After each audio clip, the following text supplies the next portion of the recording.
What's going on, everybody? Welcome to the Warrior Soul podcast. And today we've got a really interesting episode. We're going to be speaking to Dr. Shawn Baker. Now, if you've been around the internet, then you probably know who Dr. Baker is. If you don't, check out his Instagram. The guy is big, he's strong, he's lean, and he's amazingly athletic. He's a United States Air Force veteran, and he's been trained as an orthopedic surgeon. And about a month ago, I started getting questions about him and something called the Carnivore Diet. That's because despite all of Dr. Baker's accomplishments, he's broken records in weightlifting and on the concept 2 rower, which means he's in amazing cardiovascular shape. The most fascinating thing about him is that he only consumes meat. He does eat a few eggs and some cheese scattered throughout his diet, but his diet mostly consists of a few ribeye steaks every single day. And people have been drawn to this way of eating. He's become kind of a spokesperson for the Carnivore Diet.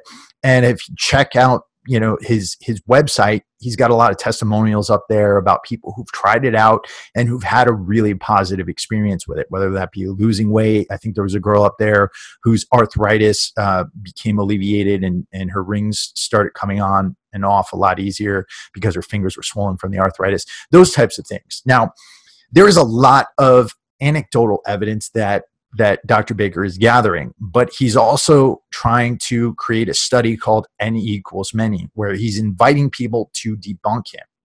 Now, it might sound like I'm a fan of the carnivore diet. As you guys know, I consume a ketogenic diet that's very high fat, that's moderate protein, and that's very low in carbohydrates. And while I do applaud Dr. Baker pushing the envelope and actually questioning what's out there, because I don't believe the way we've gone about eating over the last 50 years has helped us at all. We're becoming more and more obese. More and more people are suffering from diabetes, and the science is not really answering any questions, or at least what people are choosing to study doesn't answer any questions. The question of whether or not red meat is healthy or for you or not, it has largely been left up to grabs because these studies haven't accounted for whether or not the consumption of carbohydrates along with this meat has led to more unhealthy results.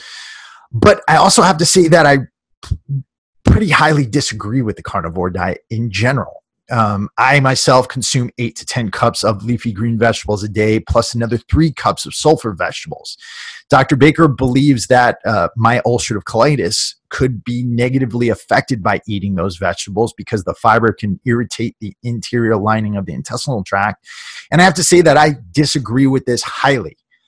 I've never felt better since consuming that many vegetables and lowering my animal protein intake. And I feel really, really good. And that, I also have to say that the ketogenic diet in general is not a high protein diet. And it's always worked best for me when I've kept my protein consumption a little bit lower. Again, I have some significant disagreements there. And it's not just based off of personal experience, the scientific literature I've read, my conversations with Dr. Terry Walls, the creator of the Walls Protocol, who has cured her own MS and has helped many other people with autoimmune diseases. She is an avid consumer of vegetables, both leafy green vegetables and sulfur vegetables.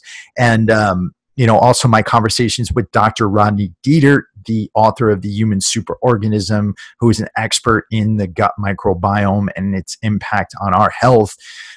They don't lead me to really advocate or believe that the carnivore diet is something that's healthy for the long term. But again, I'm not the Jesus Christ of fitness, and I don't know everything, and I am not somebody who claims to know everything. So, if people are trying this out and it works for them, why not build a larger study as Dr. Baker is doing? But I do feel the need to voice my own disagreement with it so that you don't think that I'm here cheerleading the whole thing on.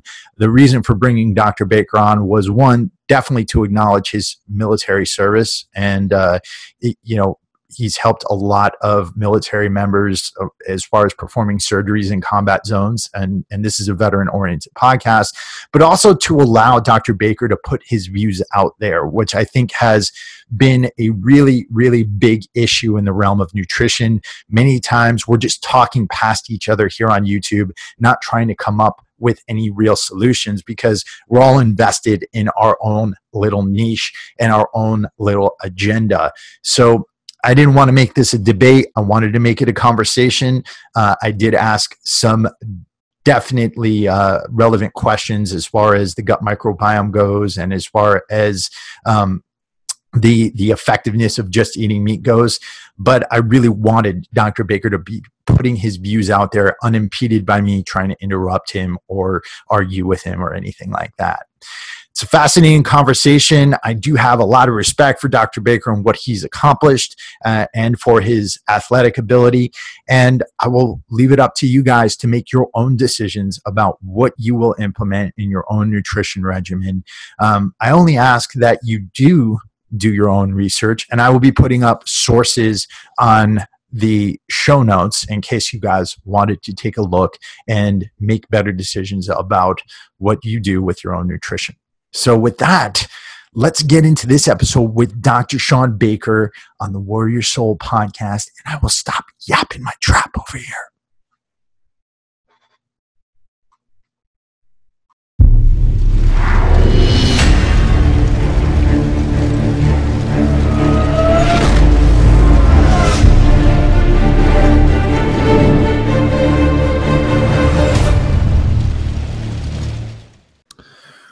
Welcome to the Warrior Soul podcast. This is Chris Albert, and I'm here today with Dr. Shawn Baker. Now, Dr. Baker has gained a lot of publicity lately for his method of eating.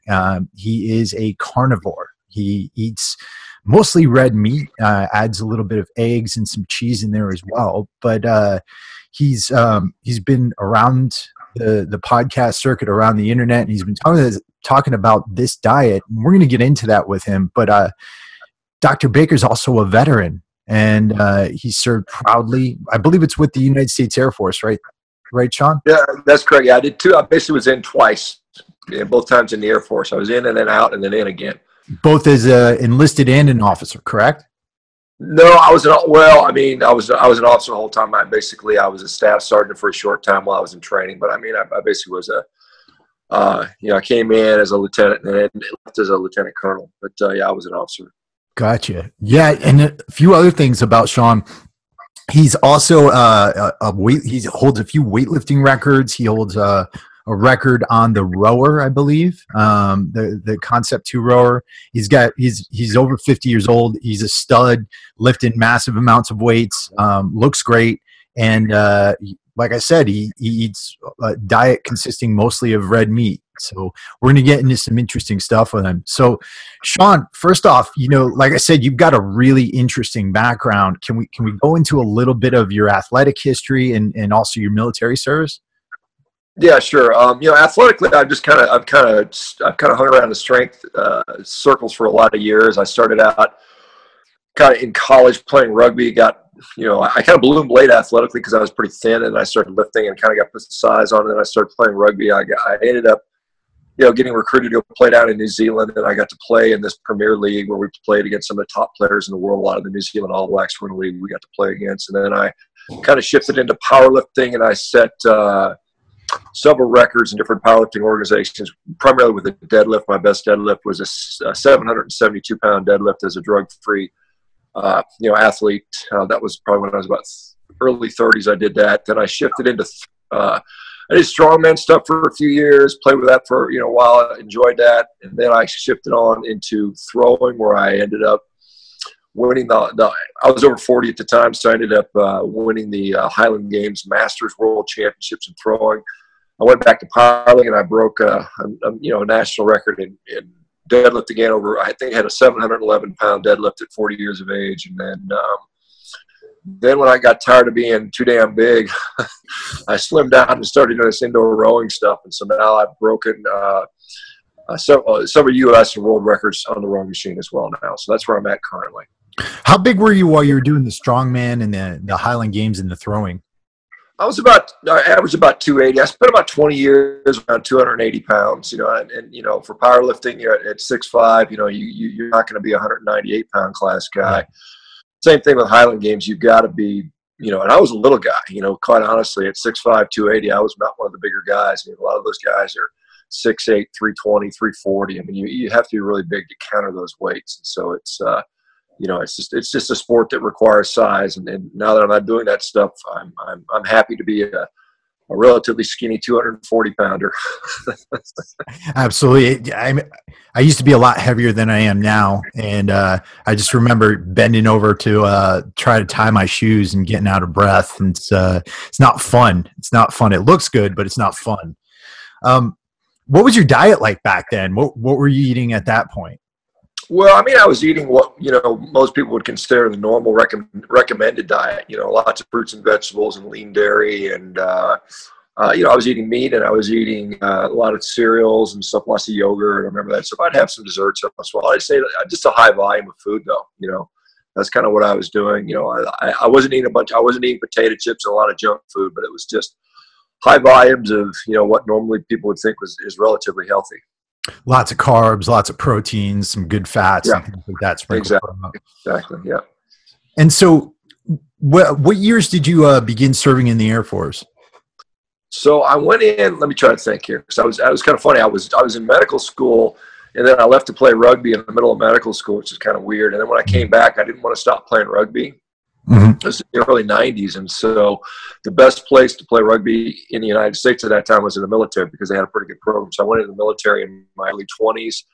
I went to the officer training system, and then I ended up in there from about 92 to 97. And then when I got tired of playing rugby, I was a nuclear weapons launch officer back then, stationed up in Wyoming. I did my training out of Vandenberg Air Force Base, and I was up in Cheyenne, Wyoming for a while at Warren Air Force Base.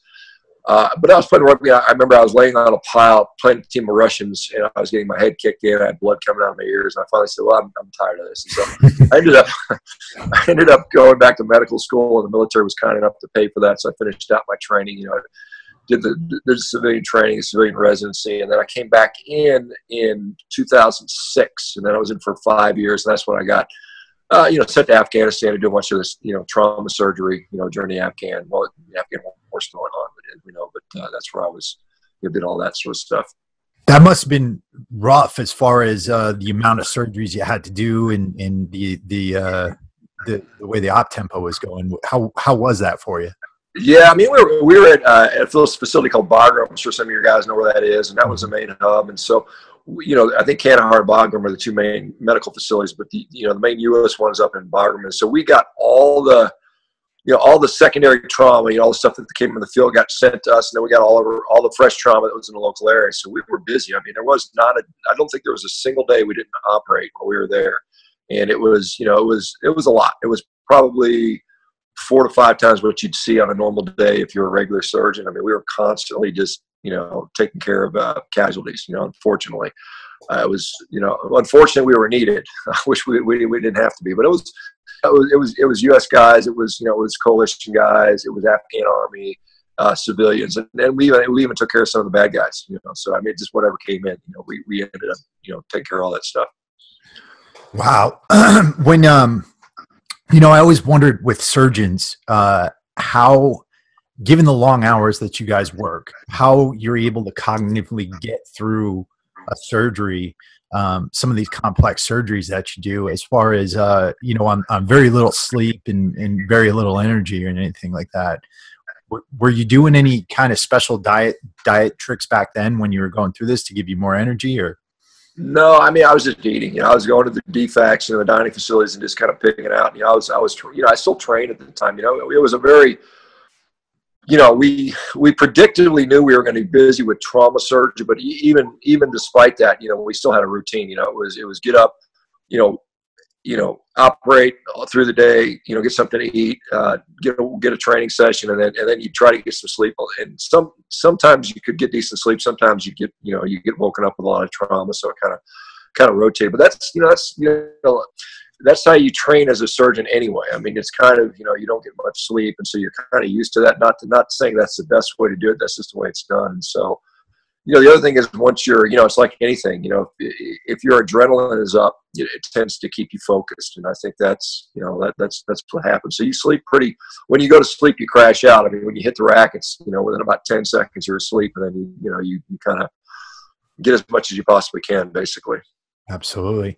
So moving on toward the nutrition realm, how did you come across doing a ketogenic diet first? Because all through the 90s, all through the early part of the 2000s, everyone was like, you can't build muscle without carbs. You can't build strength without carbs. How did you come across a ketogenic diet, and when did you start doing it yourself?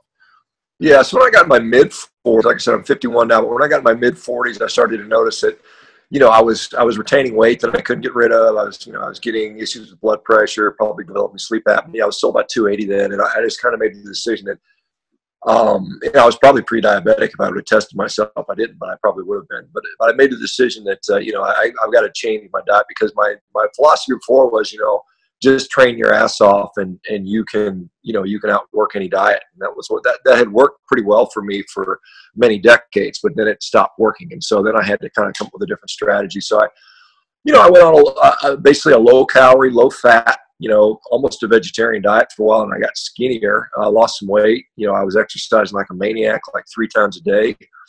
Before when I got up in the morning, I was jumping rope a couple thousand times, working out on my lunch hour, and then going back home at night and jumping rope again.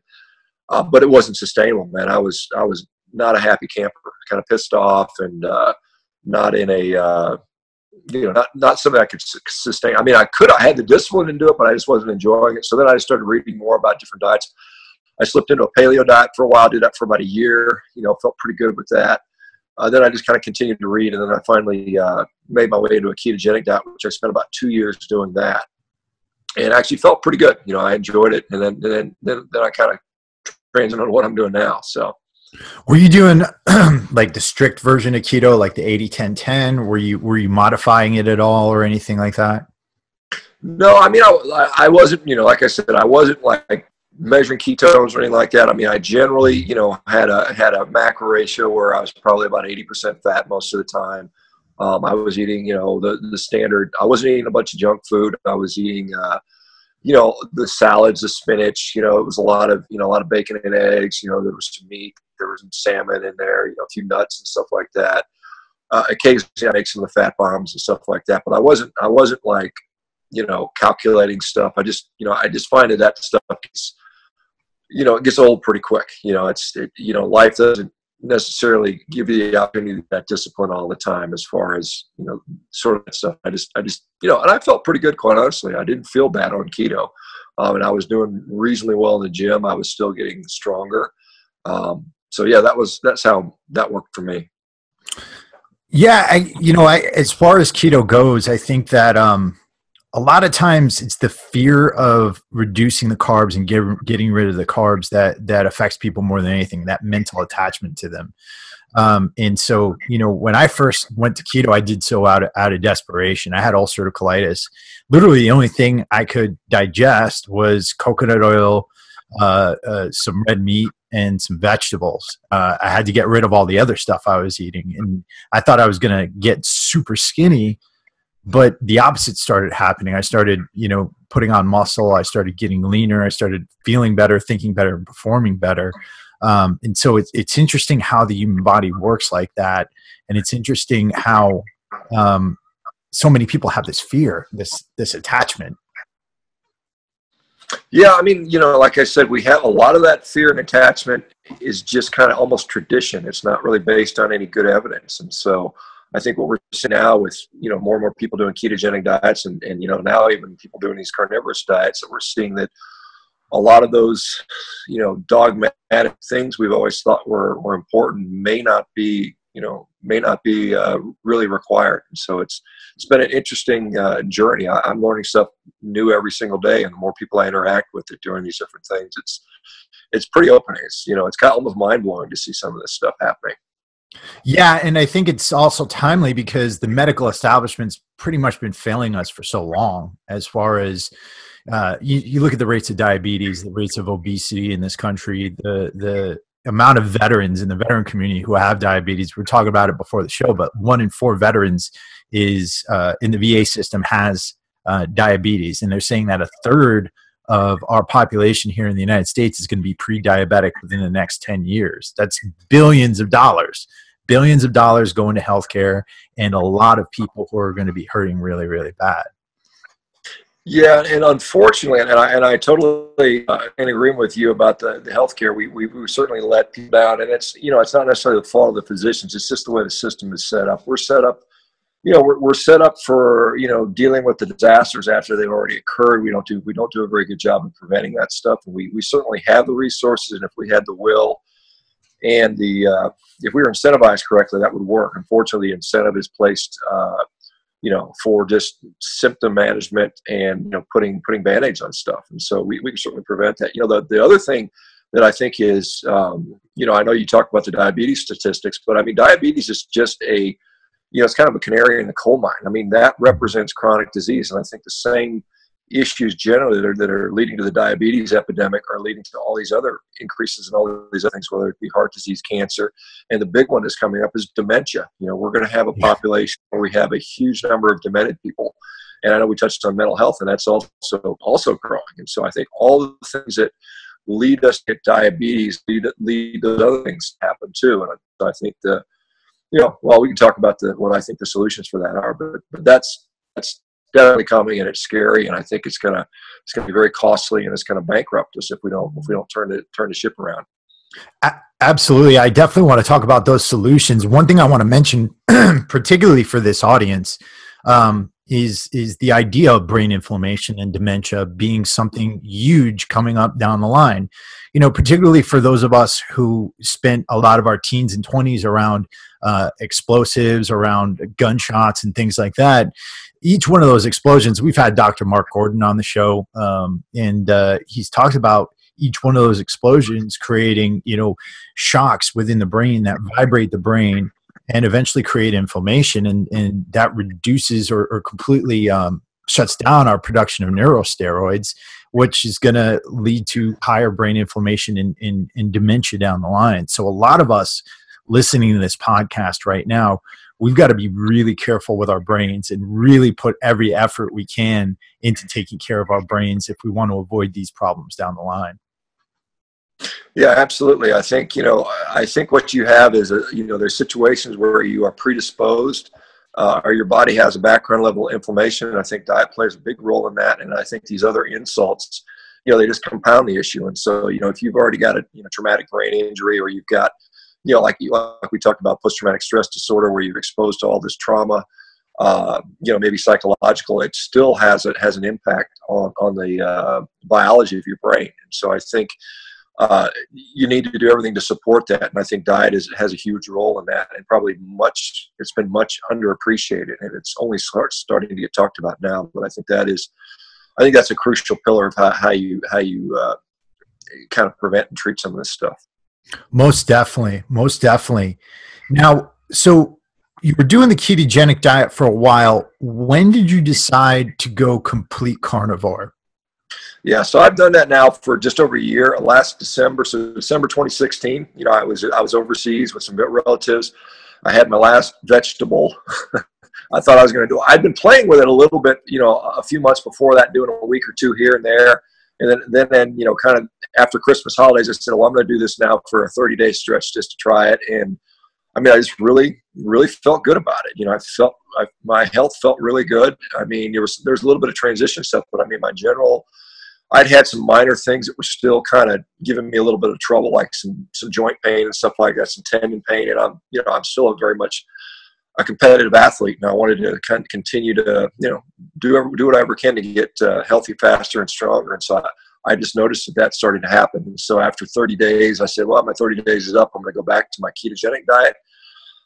I did that, and I just, quite honestly, just didn't feel very good, as good. And so I noted that, for about a week after I did a day of ketogenic diet, and for a week, I just didn't feel very good. And so I immediately switched back to all meat diet. I just kept going. And here I am, you know, over a year later and still going strong and still getting healthier and faster and stronger. And, you know, that's the way it is.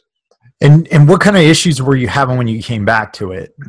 Was it like general aches and pains? Well, I mean, well, it was, yeah, it was just, you know, it was almost as though, you know, there was a general increase in inflammation, and it was, you know, a little bit of GI upset. You know, there was a little bit of just, you know, just overall malaise where you don't feel good, and a little bit of, you know, joint pain. You know, that's just what I noticed. And I said, well, you know, there's something in the diet that's irritating me, and it's not meat, you know, because meat I was tolerating extremely well. And so I said, well, I'm just going to stick to that. And, you know, I'm not a person that, you know, lives off of, you know, that lives to eat. I just, you know, it's the other way. You know, I kind of eat to live and eat to perform. And so it wasn't a big sacrifice for me. And I just felt, you know, much better. So that's where I am. And so what does this diet look like? Is it, you know, are you eating meat throughout the day? Are you waiting? Are you fasting? What's the layout like? Yeah, so it's, you know, it's very intuitive. You know, I eat when I'm hungry, basically, which is, you know, it sounds crazy, but that's when I eat. You know, like any other animal on the planet, I eat till I'm full, and then I eat again when I'm hungry again. So what that does for me is it works out to typically 2 meals a day. Some days it's 1, some days it's 3, but I would say 95% of the time I'm eating 2 meals a day. I'm a big guy, so I eat quite a bit. You know, I'm training pretty hard most days, and so you know, it might be a couple steaks in the morning and a couple steaks in the afternoon, or it might be, you know, some hamburger patties. Very rarely I'll throw in a couple eggs. You know, I usually maybe add a couple eggs to dish, and then once in a while I'll take in a little seafood. It might be shrimp or salmon or something like that. And then you know, when I first started, I had more variety. It's kind of funny. As you get into this farther and farther, you start to, you know, it just becomes food, and it doesn't become entertainment. So you kind of like the same thing over and over. But initially, I was doing a lot more dairy than I do now. You know, I was doing some heavy cream still, and a little bit of cheese. And now I find that I rarely do that anymore. Just because, for me, it just kind of it makes me feel not quite as good. And so I just kind of admitted that. So right now, I mean, you know, 90% of the time, my day is just steak. You know. Okay. Yeah, and I want to ask you some questions about that too. First, I want to, have you been taking your blood markers? Have you been monitoring your numbers and things like that? As far as I'm not necessarily worried about cholesterol, but like C-reactive protein and some of the other things as far as nutrients and minerals. Yeah, so this is, and I've got a long discussion on this if you want to, but the short answer is, I just drew my blood yesterday, you know, as I just kind of passed the 1 year point. So I'll have some results next week probably, but I haven't been routinely monitoring that.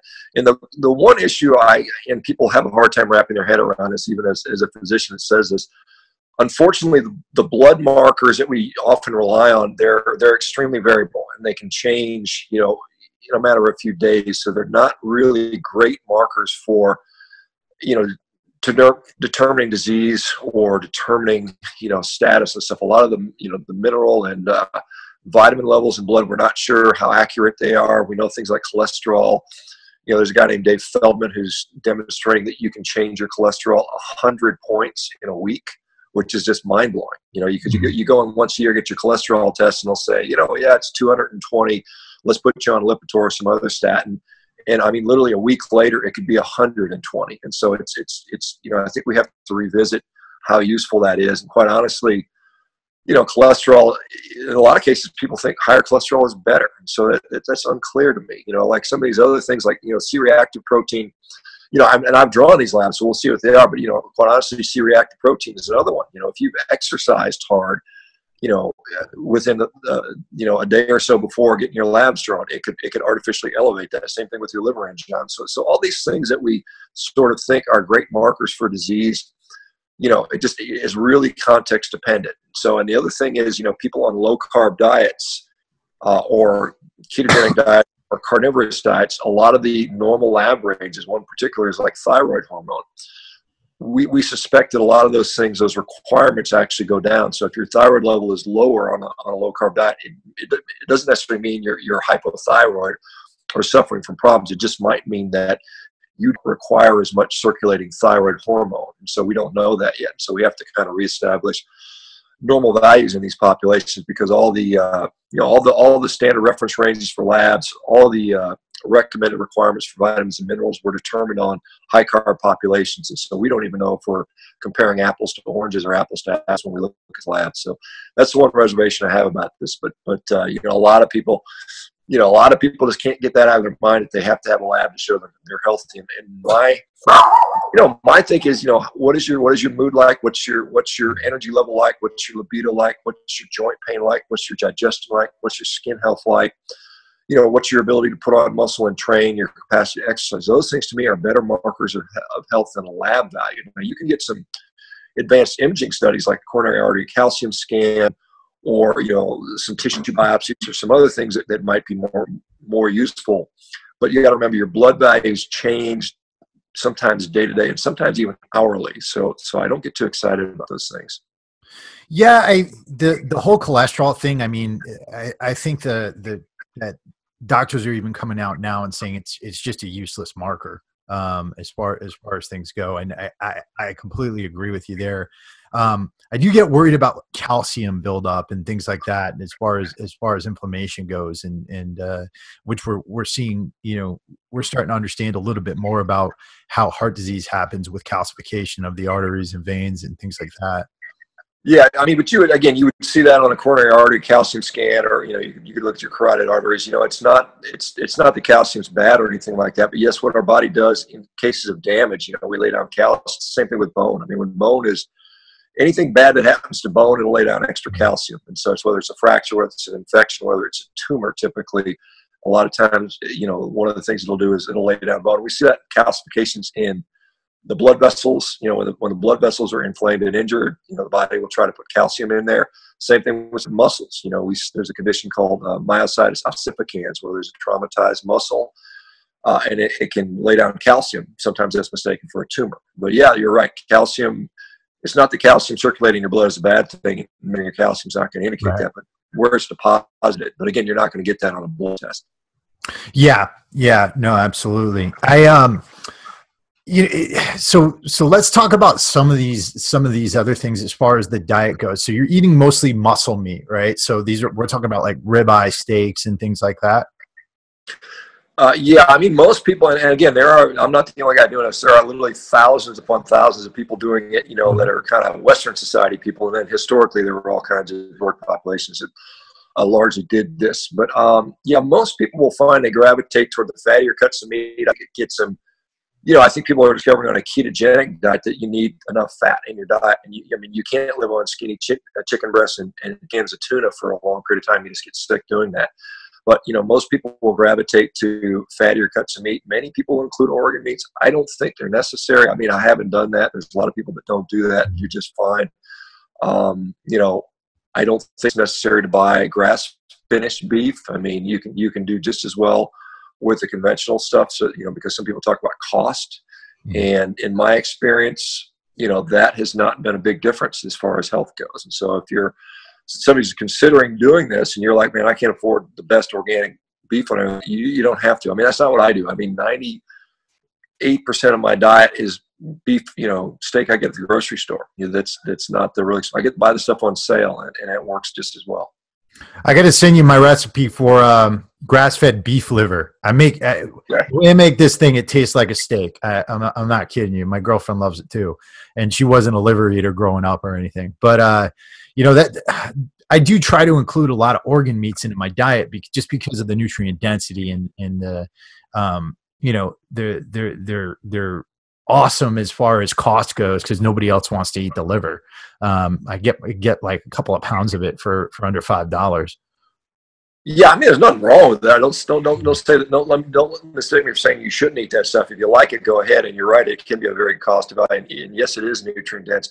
You know, the only question is, you know, we talk about nutrient density. We've got to realize how much is enough, and when does it become overkill. And so a lot of people think that you have to get the most of every single nutrient in every single bite. And when reality is, it's your body needs a certain amount, and that's it. It doesn't need much beyond that. So I think you're getting that in what I'm eating. Now, if you have some nutrient deficiencies ahead of time and you want to try to, and you know what they are, and you've got this documented stuff, you may do that for a while. That may make you feel better for a while, but I don't think that's something you chronically need to do all the time. Okay. And so what about the gut microbiome, as far as feeding the friendly bacteria with fibrous vegetables or green leafy vegetables or treatment resistant starch. What would you say about that? Yeah, again, that is more speculation than it is fact. I think what we're seeing is we've got this belief system that vegetables and fruits and these other things and fiber is somehow good for us. And that's really based on just kind of this really weakly confounded epidemiology. And so what we're doing is they're seeing populations in which people that eat a lot of fruits and vegetables and fiber tend to live longer and have less diseases in some epidemiologic studies. But what they do is they always, those people that generally do that generally are healthier. I mean, they are generally more health conscious. They go to the doctor. They exercise more. They don't smoke. They don't drink. They're just more health conscious people. And so they have that population. And so they don't know how to, which one of those factors is actually causing the improvement in their health. So they kind of say, well, all of them are good, so it must be the vegetables and the fruit and the fiber. And so they try to justify it. And so the latest thing is, as you probably know, the microbiome, our interest in the microbiome over the last several years has really taken off. We're discovering that, it impacts a number of systems, whether it's overall health or even mental health. But one of the things is it's we don't really know for sure. I mean, we're decades, if even not longer, away from knowing for sure what is the exact healthy microbiome. And I would argue that it's going to change, extremely frequently based on different situations. We know things that affect it are things like sleep and stress and what your diet is and how much exercise you had, what's the time of the year, and all these other environmental things that change it continuously. We also know that, and how old you are. And so all these things are going to impact your microbiome. And so we can't possibly say, we can't give you a test, say you have a healthy microbiome and you don't. Now we can pick out some pathological organisms for sure, but it's too premature to say, you're not healthy because you have X, Y, and Z bacteria and you don't have, A, B, and C. The better way to look at this is, if you are healthy, if you're exhibiting all sorts of indicators of health, then probably the microbiome that you have is the right one for you, and it's a healthy one for you. I mean, that's probably the best way to look at this. And so you don't need these probiotics to tailor your, they probably don't even work in the first place, but that you don't need to tailor your microbiome based on some preconceived notion of health that doesn't exist. And people that are trying to tell you that are trying to sell you a supplement, and they're just basically conning you out of some money. The other thing is, we've talked about, feeding the good bacteria. Well, here's an interesting thing. You've got ulcerative colitis, and I will tell you, and people with Crohn's disease or irritable bowel syndrome, they'll find that when they cut all fiber out of their diet and go on basically an all-meat diet, and there's a researcher out of Hungary, her name is Zofia Clemens, and her partner Saba Toth, are studying these diseases, Crohn's disease and ulcerative colitis, and they're getting tremendous success in people that are going on what they are calling the Paleolithic Ketogenic Diet, which is basically an all-meat diet in these cases. And they are getting complete remission of Crohn's disease and ulcerative colitis in people who have been suffering on it for years when they eliminate, things like fruits and vegetables and other fiber sources. And so fiber is inherently irritating to the intestines. I think, there's a lot of people that will, when they go on a high fiber diet, it's uncomfortable. They're bloated, they get gas, their intestines hurt.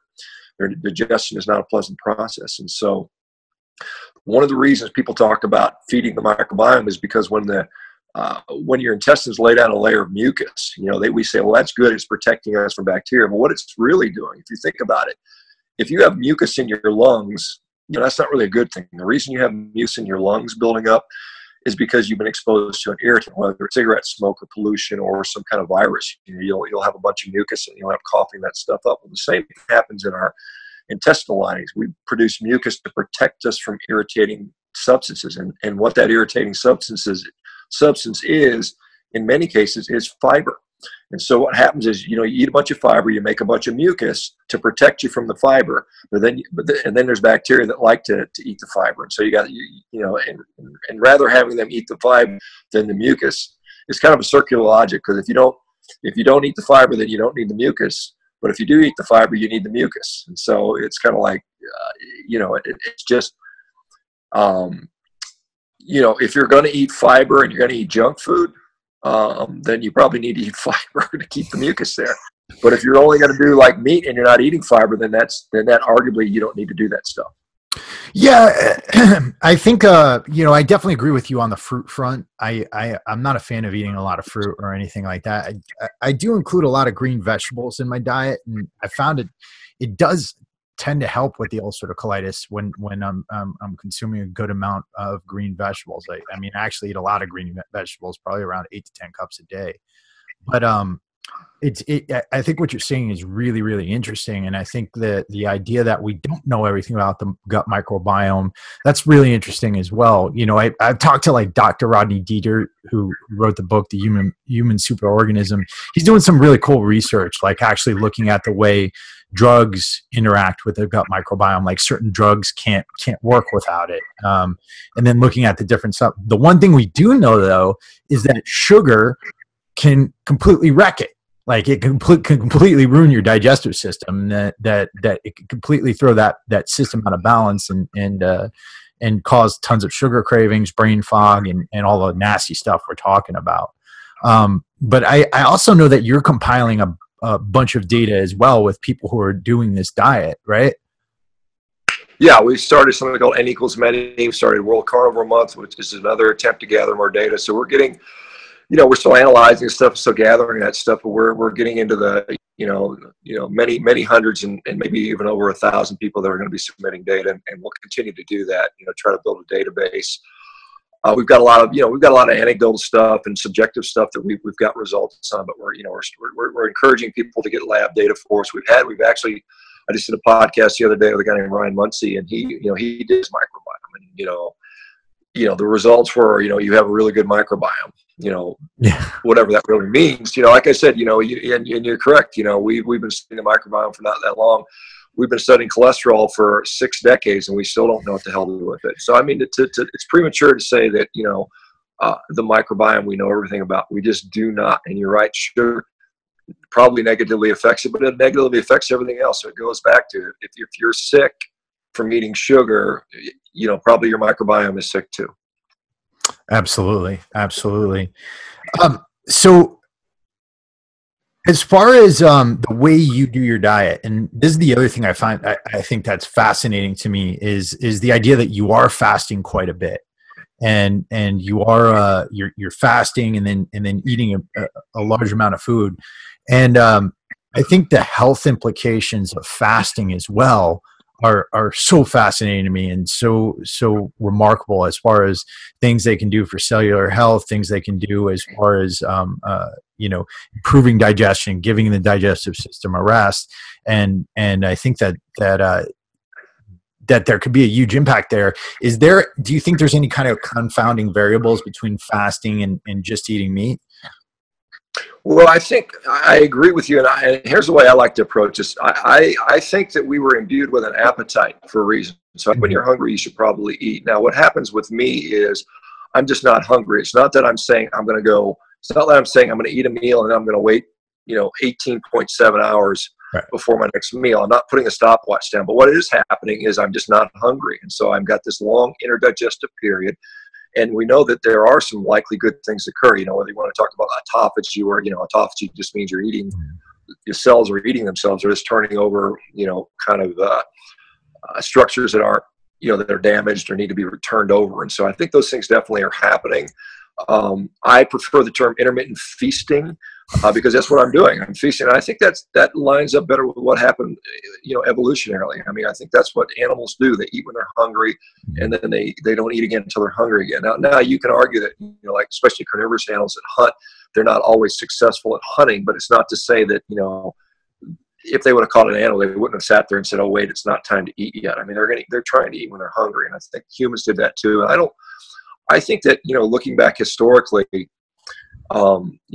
humans were at some point very good hunters, and we were in a world where there were lots and lots of these megafauna animals that populated the earth until we basically wiped them out. And so when we use these modern hunter-gatherer societies, they're living in a different world. They don't have the big mammoths and all these other creatures that roam that we were good at killing around. And so I think they probably don't eat as much as what we did before. And I think what happened is probably humans just pigged out, ate as much as they could, and then when I got hungry, they ate again. I think that's, that it's not socially acceptable. It doesn't win you any awards at tea parties, but I think that's how we're wired. And I do think what happens, I think what naturally happens on a carnivorous diet is you go to 1 or 2 meals a day, you eat a whole bunch of meat, and, you end up not eating again for a long period of time. And if you want to call that fasting, that's fine. I call that just not eating again until I'm hungry. And I think that's the difference. It's a subtle difference there.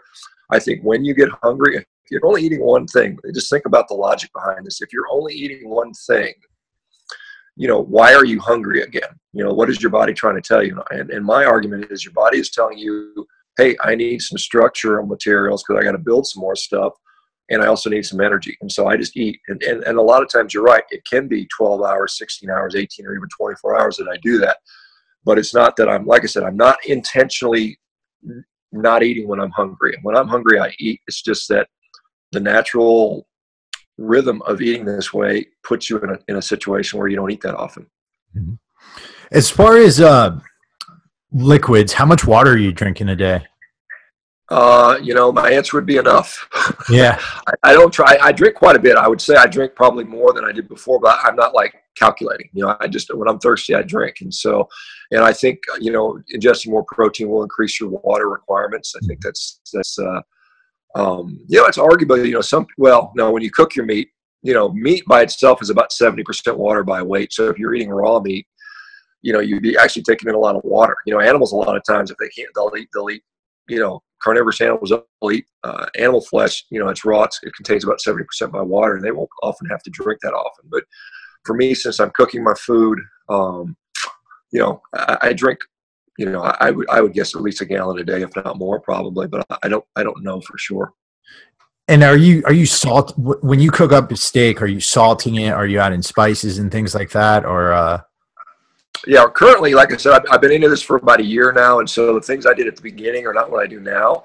Right now, all I do is put a little salt on my steak, and that's all I really want. I think for me, particularly since I'm exercising pretty heavily still, I seem to crave salt more, and I think it's another thing that our bodies are able at sensing. We have very good ways of sensing what our serum sodium level is, and so we have these feedback mechanisms to know when we're thirsty, to know when we need salt, to know when we need to eat. So that's what I do. When I initially started, because when people hear this stuff, they think, how can you just eat the same thing over and over again, and how do you live without variety? When I started, I was definitely including more variety. So I was putting garlic and butter and salt and pepper and a few other spices here and there. That, for me, the desire to do that for me, by about 2 months in, I just felt like, I really just enjoy the flavor of the ribeye steak or the T-bone or whatever I'm eating, or the hamburger even. So I just kind of got away from that. But right now, day to day, I don't take any supplements at all. I just eat some steak with a little water and drink with a little salt and drink water, and that's it. I don't take drugs. I don't take testosterone, any of those things. And so I'm just kind of to the bare bones of what's required for human nutrition, I think. Now, as far as training goes, what's your training like currently? The last few weeks has been pretty fragmented because I've been traveling quite a bit. But my general training scheme is, like I said, there are a number of things, as a 51-year-old guy now, that I want to preserve as just, for health, but as far as athletic ability. So I want to maintain strength. So I do some compound strength movements, squats, deadlifts, some kind of pushing, pressing exercise pretty frequently, probably about twice a week. I do some high level conditioning, a lot of, interval conditioning type stuff. As you know, I'm still competing on a Concept 2 rower, so I'll do quite a bit of rowing. And then the other thing that I do that a lot of people tend to neglect is I do a lot of sprinting. Even though I'm in my 50s, I'll be out running hill sprints. And then I do a lot of jumping and throwing and explosivity type training. So a lot of med ball slams, med ball throws, and all kinds of hard med ball stuff. I do a lot of heavy kettlebell swings. And so that's kind of how I, kind of try to take care of everything I think is important to maintain. I think it's, for years everybody was just into jogging, and now people are finally starting to wake up to the fact that, you need to do some strength training, and then now they're getting a little bit more condition. But I think also that ability to run and jump and to accelerate, even at my age, is important, and hopefully I'll be able to continue to do that for decades to come.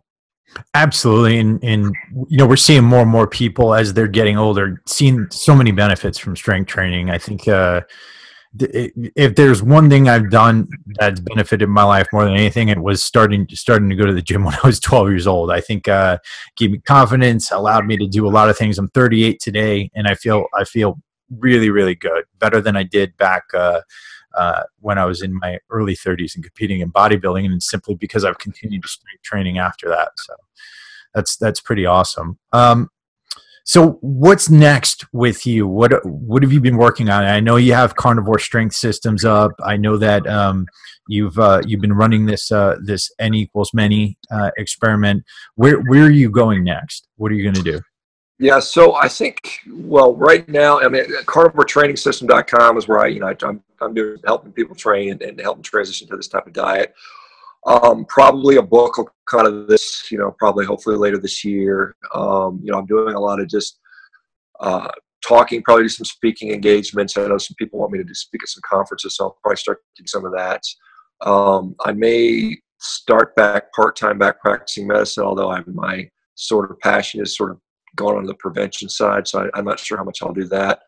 I've got a lot of different sort of people asking me to do stuff right now, so I'm not sure how to do that. I've actually got an agent now to try to help me with all this stuff that's coming big my way. So, big time. So he's going to help me kind of maybe market kind of a brand, I guess, if you'd say, and just try to hopefully be able to make a living helping people besides cutting people open with surgery, and that's what I'd ultimately like to do. And so we'll see. What I think this year is going to be interesting for me. I don't know where it's going to end up. Like I said, every single day I get somebody saying, "Hey, you want to do this? Do you want to do that?" I'm just trying to weigh through the pros and cons and see what where my energy allows me to go and where my resources allow me to go. Yeah, that's always so many decisions to make when you're coming into something like this. When I want to talk about carnivore training systems. So when somebody signs up for carnivore training systems, like what's included in the membership? What do they get? Yeah, so it's basically a 12-week training course, and so basically what I do is I walk them through the transition into how to do a carnivore diet. I talk to them about the intricacies of that, some of the common issues, some of the common concerns. So there's a bunch of videos on that stuff. And then I've got a whole series of exercises that I describe how to set up a home training program or a gym training program, whatever's convenient for you. We kind of tailor it for different people with different abilities. So there's people that are higher level that want to come to versus people that are maybe dealing with an injury or just haven't exercised in a long period of time. So we go through that. There's detailed workouts, typically 3 or 4 workouts a week. They come out every week. So once you start, you get the first week and then you get the second week. And then what I do is I do live feedback sessions. Usually about a couple times a week. So I just say, hey, we're going to do a live feedback session at this hour. And then whoever wants to come in and ask questions, I can answer any questions. People send me, videos of what's going on. I'll critique whatever I think it needs to be critiqued. And so it's just, cause what I do is because I'm on social media quite a bit. I'm always getting questions on, what do I do? What do I do? How do I do this? And so it's just a way for me to interact more thoroughly with people than try to tweet out an answer or put it out in an Instagram post. And so, but that's the gist of it. And then we talk about some of the mental aspect of it too, because I think you've got to have there's a certain psychology to getting healthy. Even if it's just minor stuff. I think that's a big role. I've like I said, I've broken a lot of records in different sports, and so there's a certain mindset that goes with that. But I mean, just generally, deciding to take charge of your life and take charge of your health requires some mental investment. And so we kind of talk about that stuff too. Absolutely. The mental side's probably almost greater than anything else, especially when it comes to dieting, because people tend to lose their minds a little bit. Sometimes I think it's that there's so much information out there that people just want to jump from thing to thing to thing, and they don't give things enough time and enough consistency. Yeah, well, that's true. I mean, like I said, and I'm another guy putting more information out there that maybe confuse people even more. And like I said, I tell people, you can read all the research papers in the world, and they change, and a lot of them, they just change the next year, their conclusions change, and none of the experts even agree on what they mean. And so it's really hard to decide what to do. Even as a physician who's had a lot of experience with literature and medicine, stuff like that, it's still very confusing, even to people like me and some of the others. And so you really have to, really apply to yourself whatever metric you want to use, and be consistent with it and objective about it, and then just see what actually works for you. And really, one of the nice things about doing a carnivorous diet is, when you're wondering what in your diet is helping and hurting you, when you're only eating basically one food, you really find how to eliminate different variables. And the other thing that we touched upon a couple of times is mental health. I'm finding, again, I'm just giving these, we started another website called meatheals.com. It's basically stories of people that have regained health in various aspects, from either being fully carnivorous or highly carnivorous.